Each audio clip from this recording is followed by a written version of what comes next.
Good morning. Okay. So thank you, Carl. As you mentioned, I have this fancy title. It basically means, I'll start the timer so I don't run into Michael's time too much. It basically means that I have the privilege of working with colleagues at McKinsey Global Institute who are that's our think tank, and they do lots of research on AI and future of work.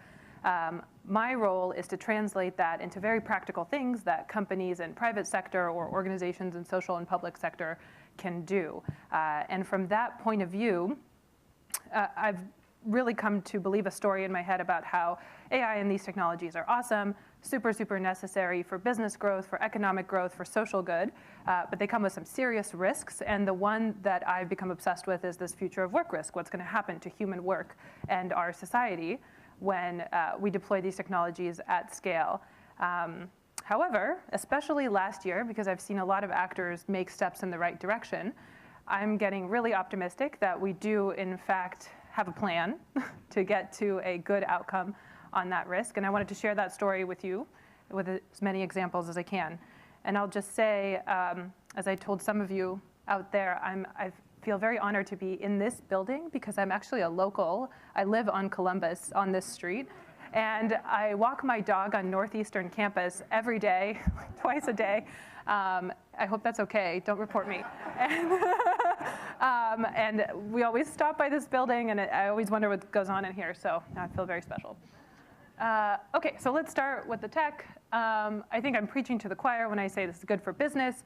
Here is a fancy graph that has circles about which part of the business it's particularly good for. That comes out of our research. As you can see, marketing and sales and supply chain are the big ones. But to me, what really stands out is because this is in trillions, every single part of the organization can benefit quite a bit. Lots of business dollars going on with AI. And I think further speakers are going to do a better job talking about the details. To me, what's also important, in addition to the fact that there's lots of circles, is that when you add them all up, we estimate there's more than $15 trillion of annual opportunity if we were to deploy AI at the midpoint scenario. And the global GDP is 88. So that's a huge chunk. And then you get to thinking about, okay, if you look at G20 countries in the past 50 years, the GDP growth rate has been, like 3.5%. When you break it down into how that happened, it's 1.7% of that, not of that, but 1.7% is labor growth and 1.8% is technology. So everything, internet, computers, like all our advances in manufacturing technology was 1.8%. So if we look forward, labor growth in G20 countries is going to be 0.3% at best by various people's estimates, not just ours. So AI and its friends in other technologies will have to make up for not only what came before, but double that if we want to have a rising consumer levels of income. So good for business, good for growth. The thing that's most exciting to me is the opportunity AI creates in moonshotting some of our social good things that I think all of us want to do. We have a report out from November 2018 called AI for Social Good. It is what's in it, where basically our team has mapped the UN Sustainable Development Goals, and I think there's someone here from the UN, so it's really exciting, and said just of AI use cases that people are actively working on right now, which ones map to which ones, and found that there's at least one for all of them and many for a good chunk of them. So this is really exciting to me. For example, two that really stuck out to me in the report were using AI to reduce the amount of chemo and radiology you use in cancer treatment, which, yes, saves lots of cost, and there's lots of things going on there, but also improves the life of the patient so much. And another one that has to do with future of work, actually, is personalized learning. So AI that looks at me and Carl and says we are different learners. Carl likes to hear podcasts. Kate likes to read PowerPoint presentations because she works in consulting, and serves us different content, different forms of content, and more perfectly engages each student. I'm really excited about that one. Okay, so lots of good things, but it's not perfect. There's a lot of risks, as I said, and we bucket them into three types. The first is deployment challenge, so just not getting it out quickly and enough, and I think others will talk about that. The second on the other side is responsible AI challenge. So basically, privacy, security. This is the risk that a dictator will use our data, including our biometric data, to manipulate us perfectly. This is Terminator when and if he arises. It's that stuff. And then, as the orange box implies, there's the future of work risk around making sure that we have an inclusive growth from AI and that we don't fall into a dystopian jobless future. So I'll talk about the middle one. The other ones, I think there's other experts abound in the room to talk about those. Okay, so building a good future of work. I'm sure if you read any of the books that Uwe showed earlier, you've seen some of the range of opinion. There's many people who are very, very certain we are going down the spectrum, the very bad end of the spectrum, where basically we've automated everyone's roles. We have a lot of joblessness. We have a few people at the very top who are themselves technologists, capitalists, and managers, but we haven't innovated on our social structure in any way to make it workable. So basically very bad. On the other end of the spectrum, some folks are saying, no, this is a time of great opportunity. We are finally at the point where we can get rid of the, what do they call it, like the dumb, dull, and dirty work that we do and focus on our human things. We're going to finally break that 20% of people being engaged at work metric and bring it up. We're finally going to do all that, and this is the time. So that's the good end.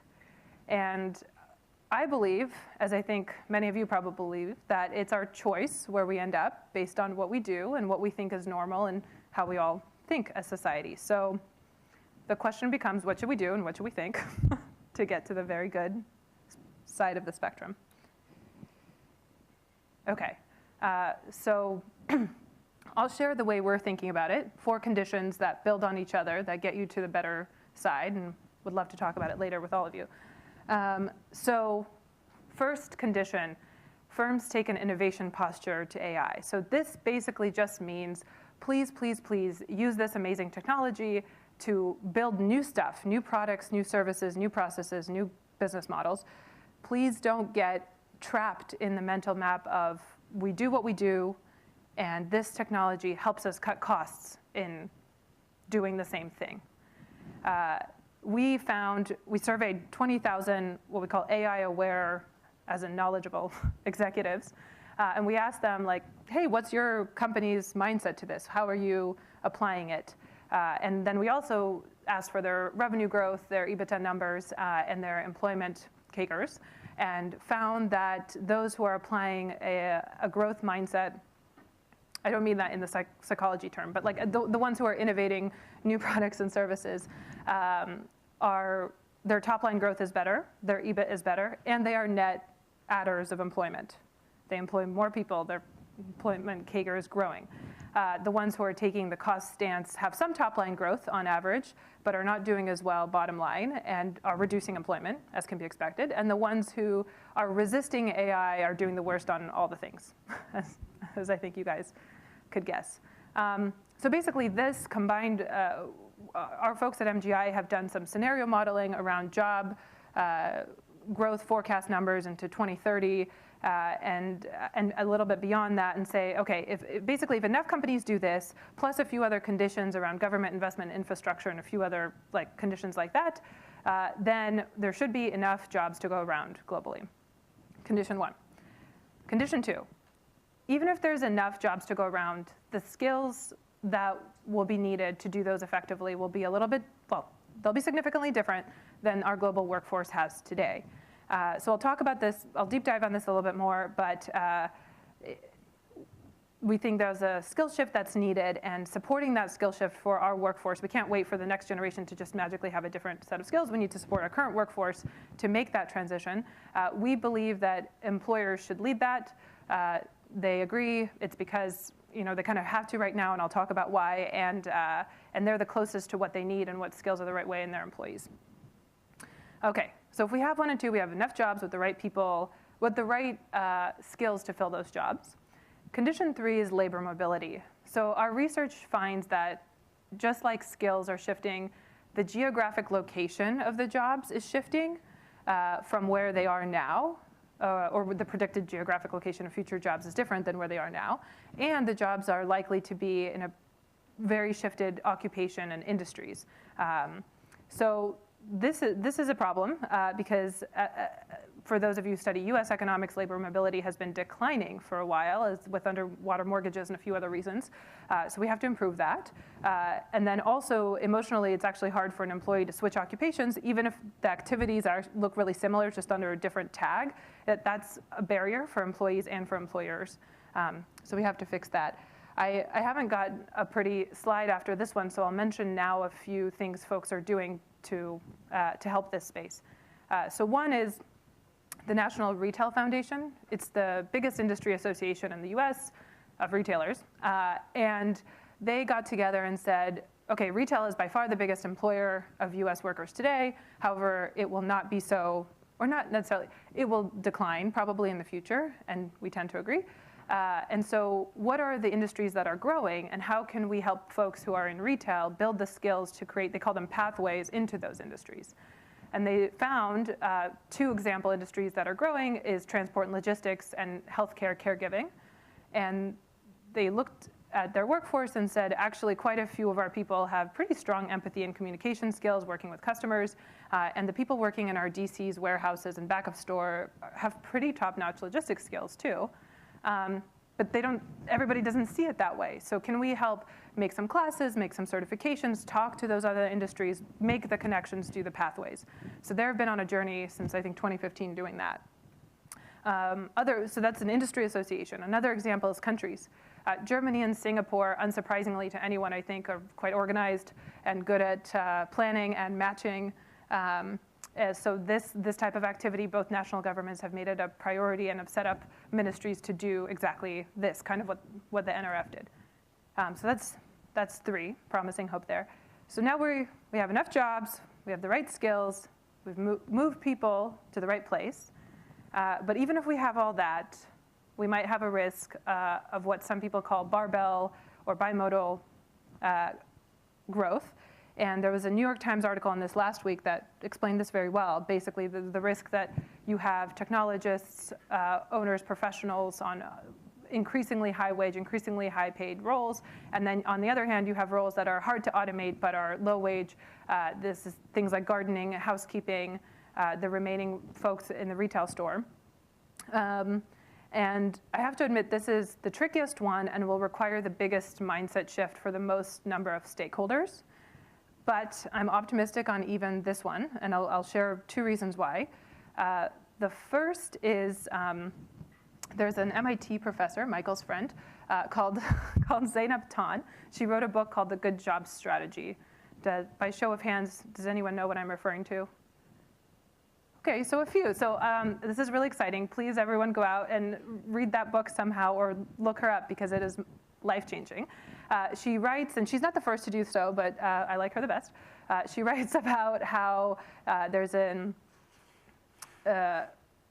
inefficient equilibrium with employers and their employees, especially in low-wage industries, where they pay less, invest less in learning and development, make the roles really tough, and then they get poor operational outcomes and customer experience outcomes, and then they look at that and they say, oh, we have to invest even less, and it's a vicious circle. She points to other employers like Costco, Trader Joe's, and the most impressive one, I think, is Quick Trip, which is a chain of southern US gas and convenience stores that have the opposite, the virtuous circle, right? Where they don't start with the pay. They start with investment in learning and development, creating a role that lets the human contribute more value, more productivity, be creative, provide a great customer experience. And then they get better outcomes, and then they have money to pay more, and it's a virtuous circle.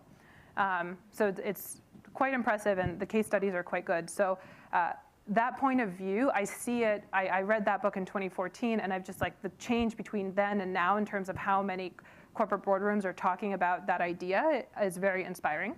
So that's one. And two, I think that when companies are implementing AI, they have an unusual time where it's very likely they'll look at such a thing. So recently I was working with a call center client. Call centers, unless you work at Zappos, that's still a very hard, tough job with tight schedules, low pay, high stress, high turnover. So we were working with them, and they were implementing an AI chatbot to both speak with the customers on easy issues, just handle their issues. You never even know it's a chatbot, or I think they tell you because that's right. And then And then also what's more interesting and more advanced technology is the internal facing chatbot, which is for medium and complex inquiries from customers. It is listening to your conversation or seeing what you're typing with the customer, and it goes and looks up information that would take you 10 minutes to look up and gets back to you, to the agent, suggesting what would be the next best thing. It's really cool, and as expected, saved a ton of time for our call center agents. The guys didn't reschedule the hours, I think because they forgot. And they found that with all this extra time, call center employees have some of the best product and service improvement ideas you've ever heard, because they're talking to customers all day. And they're like, why didn't we get these when we sent them the form to fill out with their extra time?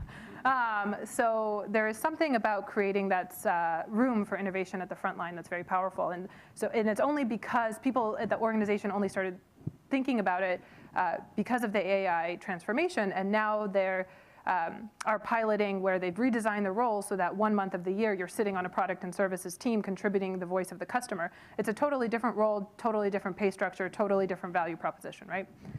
So 1, 2, 3, 4, easy peasy. These are the things we have to do. The gray box was because I have a few more slides on 1 and 2. So I kind of talked through this. This is the survey that shows AI innovation stance very good. Don't get caught up in just cost cutting. If things go right, there are enough jobs. That's an official thing, even in the US, and especially so for some countries like Germany and India, which will actually need to pull people in to fill the jobs they're going to have. The way to read this is there's a lot of jobs that will be automated. However, like new jobs, there's also a lot of them. And even when you take into account 15 million new labor entrants into the US market, should be enough for them. OK, so let me sit on this one for a little bit. The skill shift one is nearest and dearest to my heart. So we had a report called Skill Shift. We're very creative in our naming. That basically analyzed the technologies available today and said, let's take all the skill hours by category of skill that we have today and see how those will shift. So unsurprisingly, we found that physical and manual skills and basic cognitive, which is reading, writing, data entry, will go down in terms of how much is demanded of human workers. And then higher cognitive, which is problem solving, creativity, that kind of thing. Socio-emotional, which is, as it sounds, communication, empathy, that kind of thing. And technological skills will go up. Not rocket science. Numbers are good, but not rocket science. To me, what was so fascinating about the study is, one, that because higher cognitive and social emotional are coming from a bigger base, and they're also growing, they are just as important, each on their own right, as technological skills. So I get that we're obsessed with teaching everyone Python, but we should be should be just as obsessed with making sure folks know what a good team player looks like, and it's not as easy as it sounds, and what a good problem solver looks like, and to be creative at work and have extraordinary empathy. So I found that very interesting. And two is I found there's a few other graphs I didn't include that basically say, look, the pace of change is accelerating. So it's not like let's one-time reskill the whole workforce will be good. It's folks who have 10, 20, 30, 40 years left in their career will need multiple times where the specific underlying skills in these categories are changing. And to me, that says, wow, someone has to do a lot of work, employers and others will have to do a lot of work to make that happen. But also the mental wellness on the part of the learner will have to be quite extraordinary. So that is another thing I'd like to point out. OK. Oh no. So I mentioned that we think employers should take the charge, and that I'm feeling optimistic about that. Some of you maybe you're in HR and you're thinking, OK, but the last 50 years, learning and development has been a plummeting budget, basically in every company and for every government. That was true. 2018 is different. We saw across the whole globe, all of our clients not only talking a lot more, but putting their dollars into reskilling. That makes me really optimistic. And I think it's happening, I kind of mentioned before, I think it's happening, one, because all of these companies are going through digital transformations at the same time, thanks to Michael, and they are competing with growing big tech and startups for talent, and they just can't find it. I have several clients who didn't want to reskill. They went ahead and fired the efficiency, so to speak, and then said they were going to hire all these new technologists and people with amazing problem-solving skills, and are still waiting several years later. So I think people have really come around and we need to do this. And there's all these other benefits, like people who have been able to hire, then those folks quit right away. There's cultural rejection. They don't have the context. There's like all these other benefits, not just filling the need.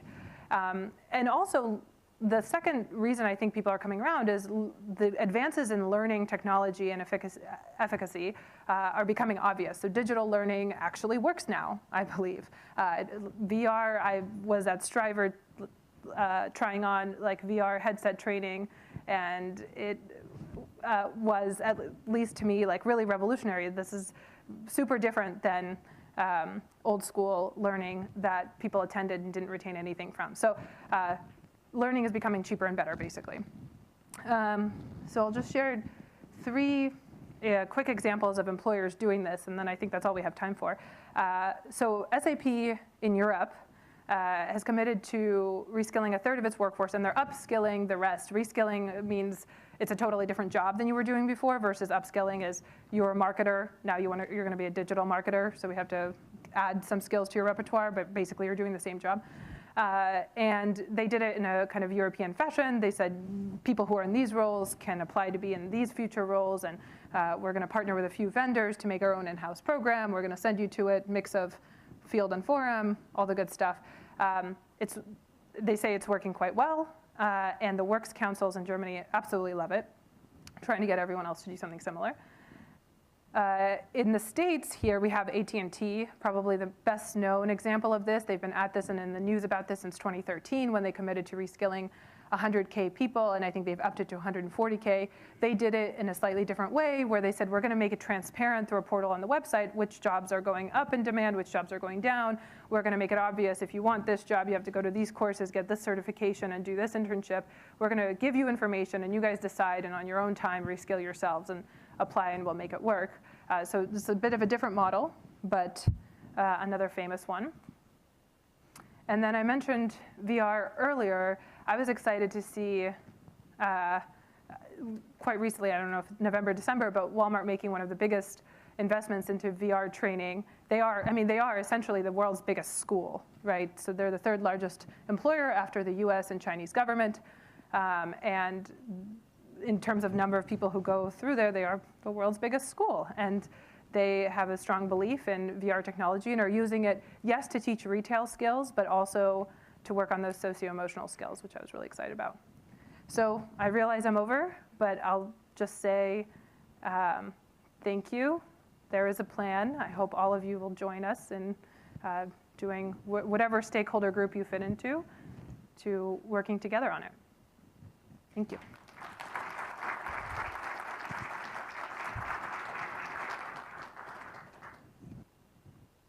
Build on that. For those of you who have alternative learning styles and want the short, easy version of the Zeynep Ton book, there's actually, the easy way to find it is Google Zeynep Ton TEDx Cambridge. And there's a really good TEDx speech that she gave at TEDx Cambridge, who I'm delighted to say my firm has been a sponsor of for a while, talking about what's in her book. And a quick straw poll. You're a Massachusetts audience. Who here has ever shopped at Market Basket? Okay. Who here's heard about the big fight that went on for control of Market Basket? That was basically all about what Zeynep talks about. It was about, hey, we pay our employees better so they stay in their jobs longer, so they actually know what is in aisle 4. And when you turn up and ask, where is the toilet paper, they don't go, sorry, what's the right word in American? Toilet paper, loo roll. When you turn up and ask for loo roll, they look at you completely blankly, because I'm not from around here. But that fight was really about an organization practicing that sort of stuff. And there's another great local startup example. Any of you live in an apartment in Boston? So there's a few of you. Anybody have Hello Alfred?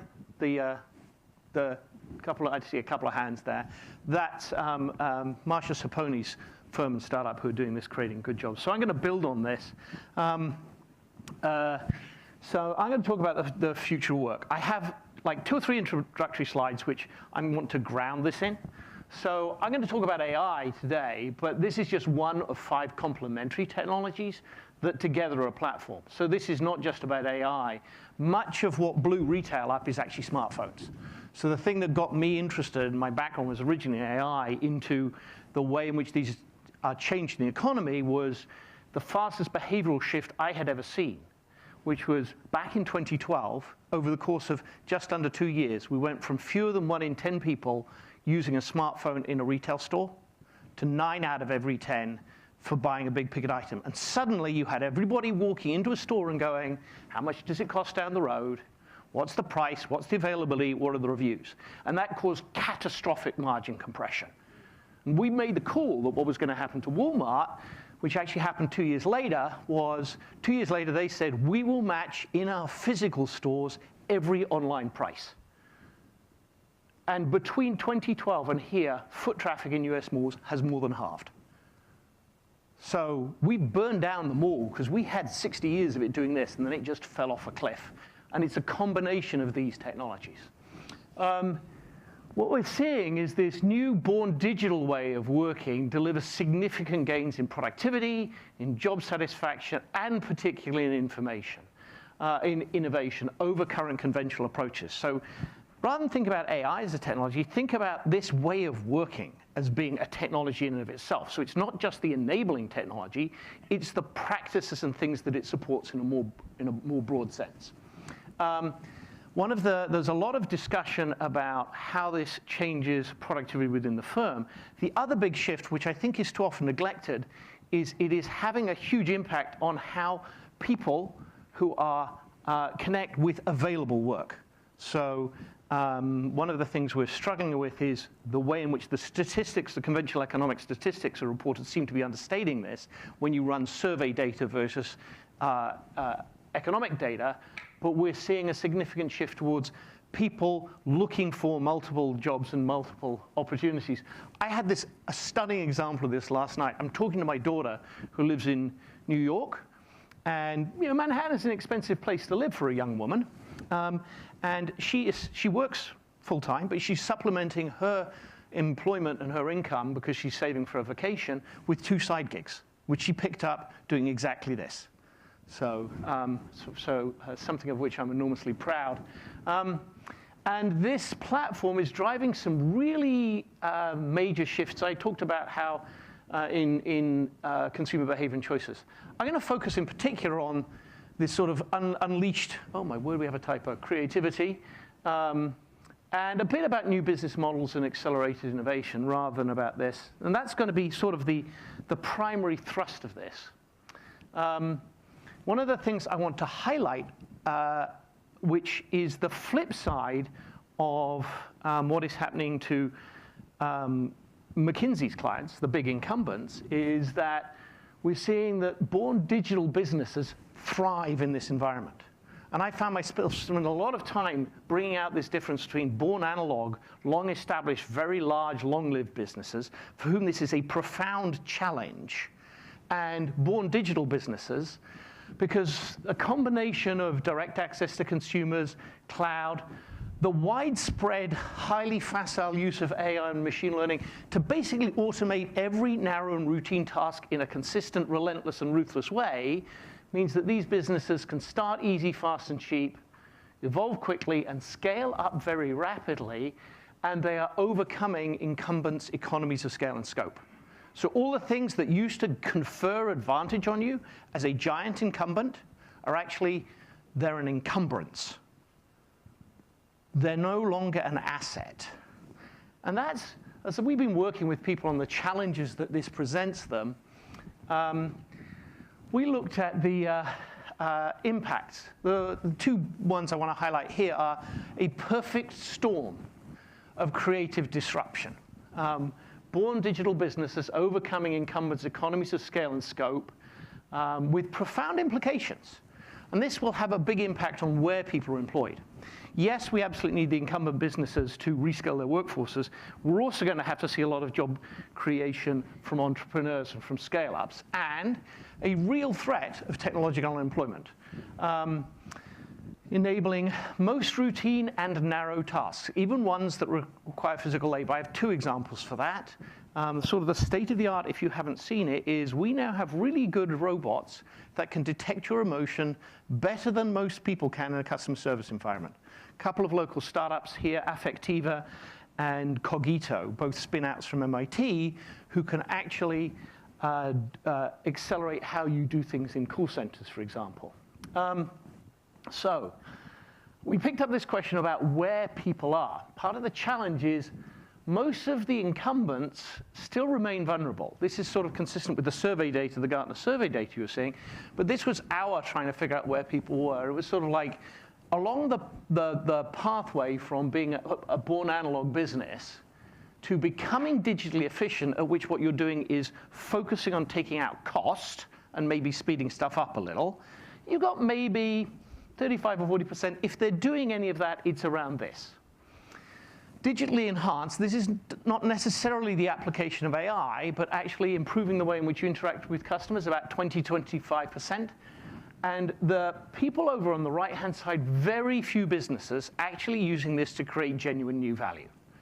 One of the most surprising things about this research, for me, by the way, was, with apologies to any of the French people here, that I never imagined that I'd find myself in the position that I was looking to the French for innovation and for new management practices. But the two most impressive examples I've seen of this are Schneider Electric and Accor Hotels. And it happens because they started early, because at an early stage they got a very, very sharp shock. Anybody been to Paris in August? What do hotel prices used to be like in Paris in August? They basically made their profits by jacking hotel prices to tourists in August. And then one year, they couldn't figure out how to make the price stick. And they talk about feeling the heat in August. And they said, well, the tourists are here. And they talked to all the, this is France, you will talk to your, where are you? Are you cutting price on me? Are you competing with me? Are they turning up? Yes, you talk to the ministry, and they're coming in on the train. Where are they all? Airbnb. So they took a really brutal, sharp shock early, and it was like, oh, the French version of merde, qu'est-ce que s'y passe? And have adapted spectacularly well to what's going on. So one of the things that came out of this was, over the course of the last 4 or 5 years, working with people on adopting AI, adopting these technologies, and trying to create new value, was a set of empirical observations. So for the academics here, this is grounded research in the sense of doing it inductively rather than deductively. So rather than starting with the general theory, this is a set of case studies of what are the practices that we have found to be associated very strongly with making a successful journey to becoming a digital business. What are the key digital leadership behaviors? And I've found it helpful to organize them at 3 levels. What you do as an individual, what you do as an organization, and the things that give you the dynamic capabilities to adapt. And I'm going to highlight some of these are leadership behaviors which, while present for digital leaders, are also very often part of leadership behaviors in general. So I want to call out 4 that I see as being differentiated and really very distinct, and talk a bit about those, and then I'll round up by talking about a couple of the other things that are important. So the first one of these is ambidexterity.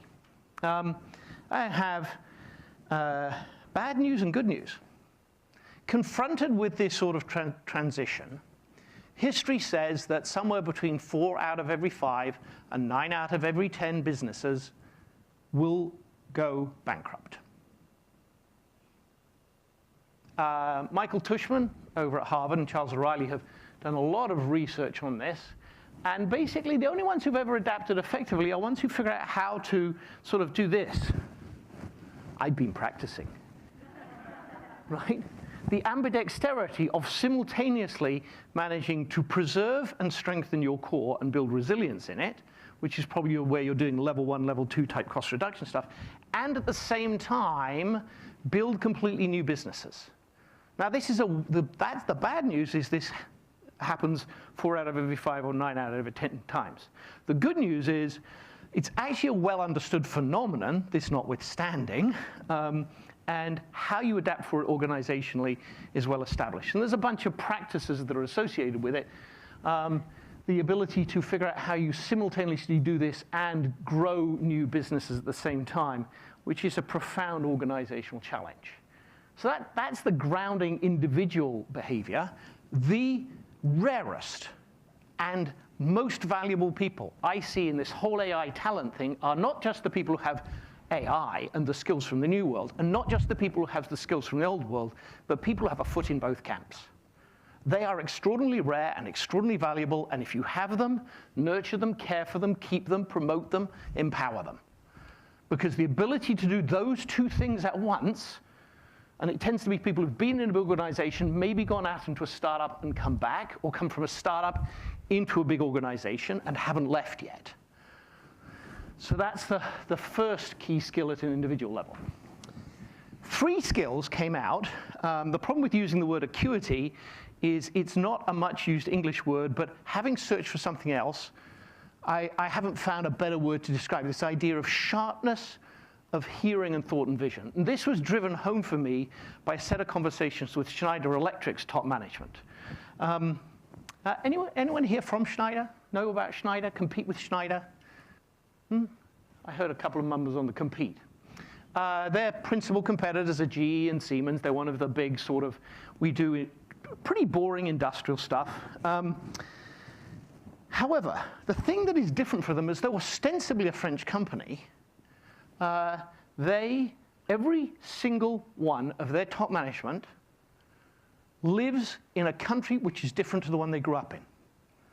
And no 2 of them live in the same country. Their head of strategy is Spanish and lives in Chicago. Their head of IT and digital transformation is French, and he doesn't live in France at headquarters.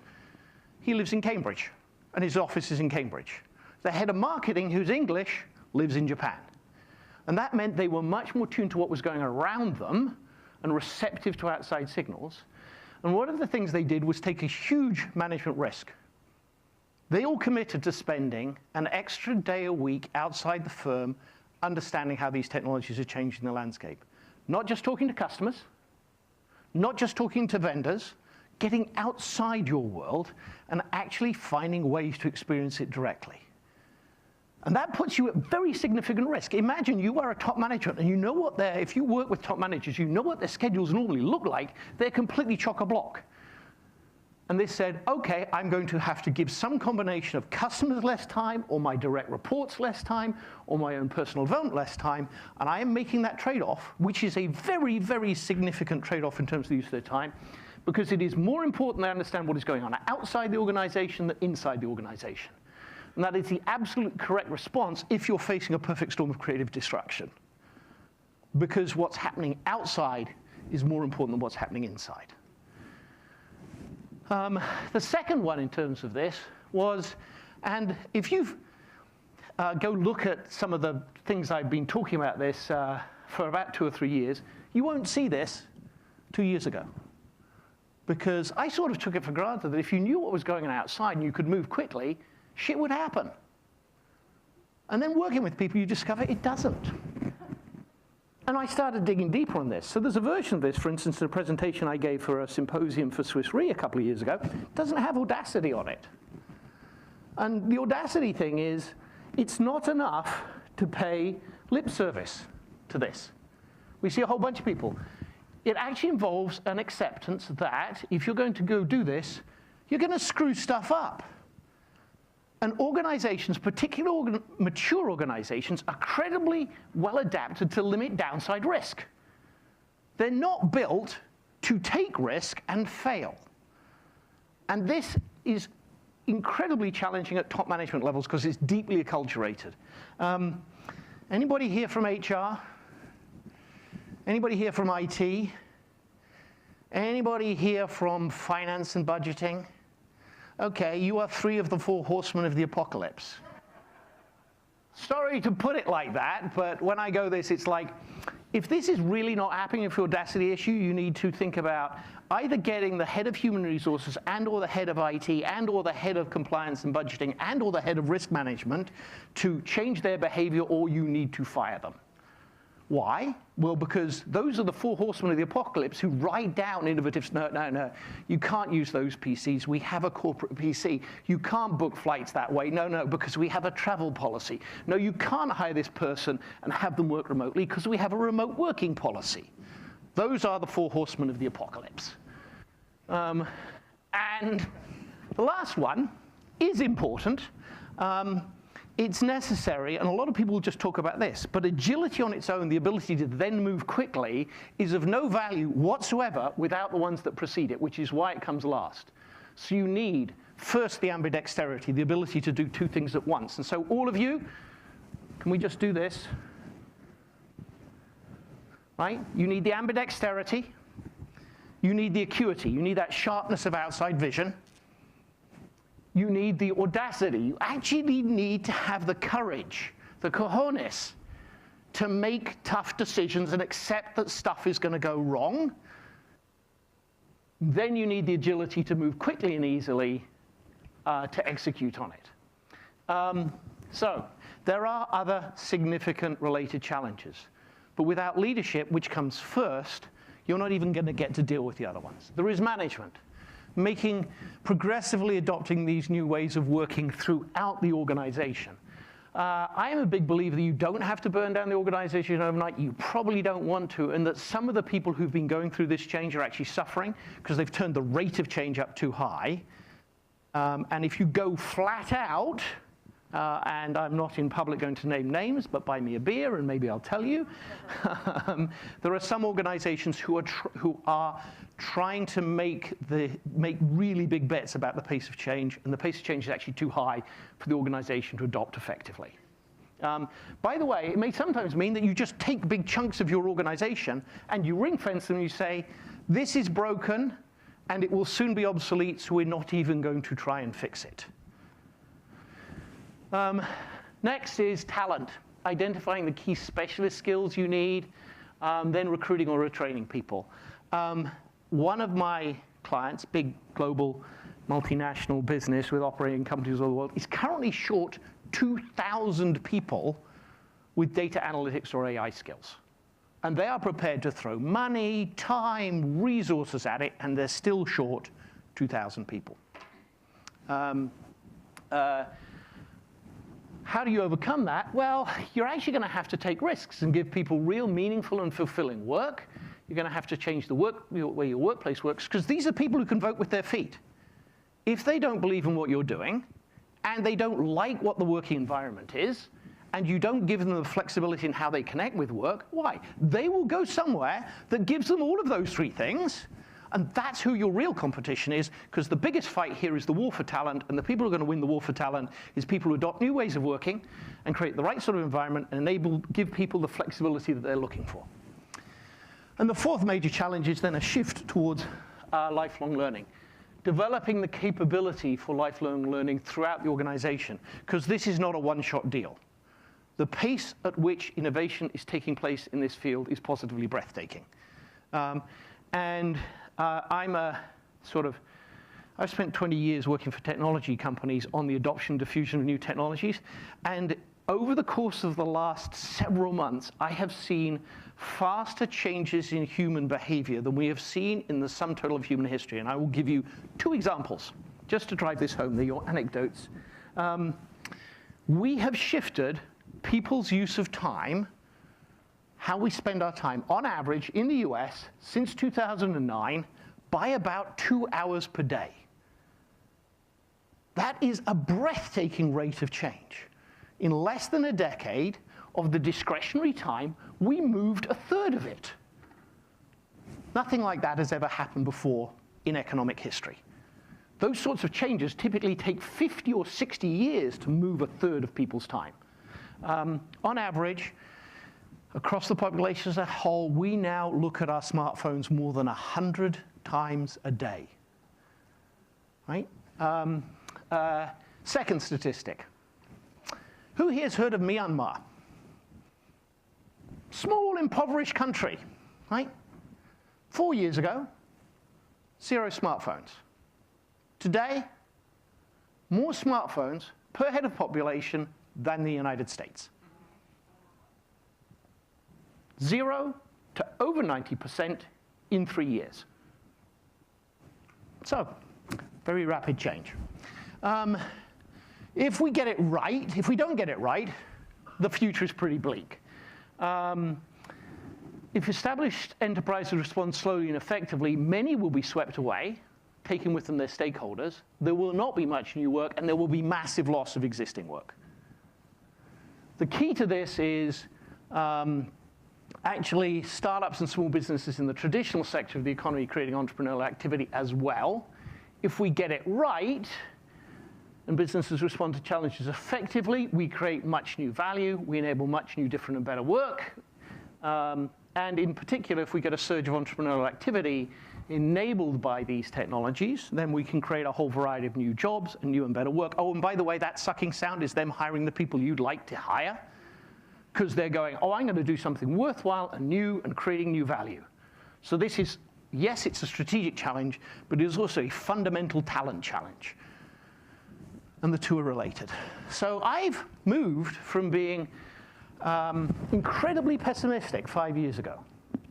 Really, I was doing a whole bunch of work with Thomson Reuters at the time, and what came out of it was the gloomy prospect of the elimination of vast swathes of what were hitherto high-paid knowledge work. And now when I look at it, I go, actually, if we get it right, if we recognize and respond to the challenge, and we create a bunch of new value, we can create new, better work. And the real potential is there to do that. So, thank you.